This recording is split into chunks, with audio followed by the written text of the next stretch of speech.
When I was 13 years old, I slept over at a friend's house.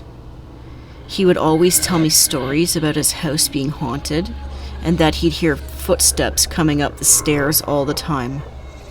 I never really made much out of it. Well, in the middle of the night, we both woke up to the stepping sounds on the stairs. I just assumed it was his parents or something, but no one was actually there. Then the phone rang in his guest bedroom upstairs. That made no sense at all. We both got up, kind of freaked out, and went to the guest bedroom to answer the phone. It was unplugged.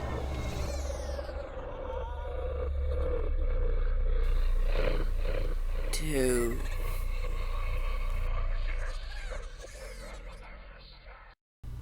25 years ago, I had a janitorial job with two buddies of mine. The main account we had was a large city hall building in a big-ish city. The building was rectangular, 2 stories, with a lobby downstairs in the middle and a shared balcony on the second floor that looks down to the downstairs offices and lobby. Also, on one end of the second floor was the mayor's office.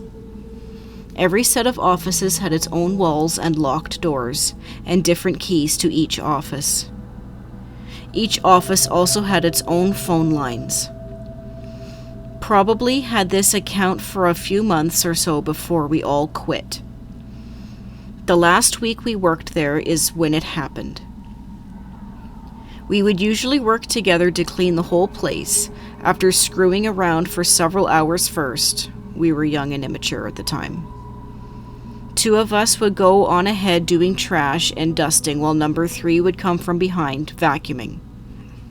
So here's what happened that last week.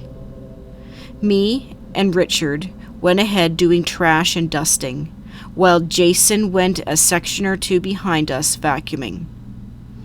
Every time we would enter a new section or office, after a second or 2, the phone would ring. We didn't think much of it at first. We thought Jason was pranking us. As it turns out, the same thing was happening to him, and he thought we were pranking him. When he caught up with us, it started happening to the 3 of us together. And here's the thing. Each set of offices had its own phone lines. Each time the phone would ring, that phone's light would be blinking, showing that it was receiving a call. But one of the other phone lines below the number buttons would have a solid light, showing that one of the phones in the same section was calling it. After that, we stayed together, and every section or office we went in, the same thing would happen. We wouldn't be there for more than a second or 2, when one phone in the section would call the phone closest to us. Needless to say, our nerves were on edge, and after 2 or 3 days of it, we quit. I answered the phone call several times, but each time I did, it would just hang up.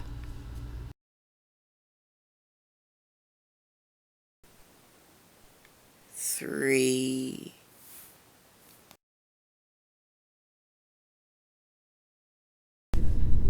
A few years ago, my aunt and uncle had a baby girl. I remember one time they told me something very weird that happened to them once, when she was a little baby. The baby had chest complications, and soon had to go into the hospital many times for operations and tests, etc. However, this event happened before they even knew there was anything wrong with her. My uncle was driving home from work in his van, and my aunt was at home looking after the baby, when his phone began to ring. It was my aunt calling him to see if he was on his way back, so he pulled over to take the call, and he said, "Hello?" But there was no response. All he could hear was a faint fuzz before he heard a cry in the background which sounded just like his baby girl, and then he heard a woman's voice in the background which he didn't recognize. He told me that it sounded like the voice said, "She'll be just fine." Anyway, he immediately began to panic a bit because he thought my aunt might have passed out or fallen down the stairs, so he hung up and got home as fast as he could. He arrived home, rushed inside to find my aunt was fine, on her way down with the baby, but she was in a panicky state also. She said when she called him, all she could hear was the roar of the motorway traffic and the same woman's faint voice. They both genuinely thought that the other one had been involved in an accident of some description. The general explanation we all go by in this is that it was a sign from the baby's guardian angel regarding her health, but we'll never truly know what happened.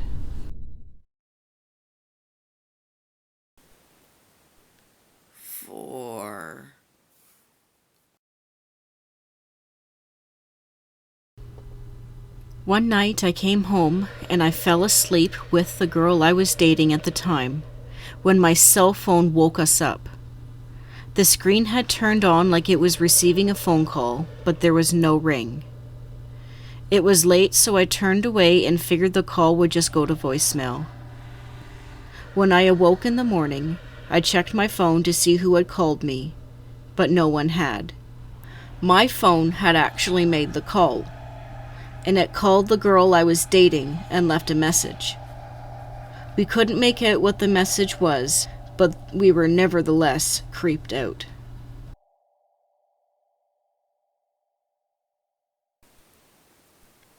Five.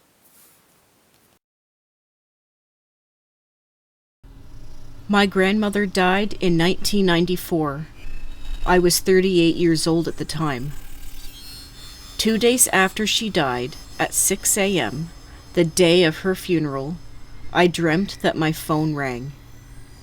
My husband and I were still sleeping. In my dream, I reached over and answered the phone. It was my grandmother. I told her, "You can't call me, you're dead." She laughed and then explained that she had this short window of time, and then she asked me to take care of my grandfather. She said she loved me, and then the line went blank. When we woke up later, I passed this off as a dream.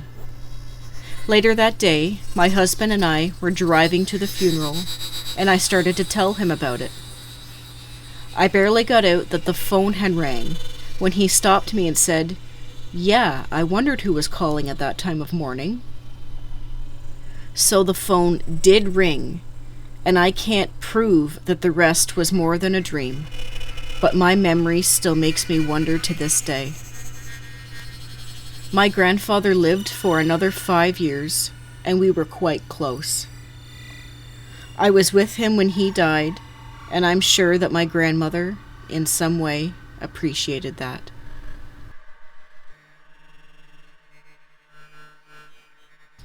Thank you so much for watching and supporting the show.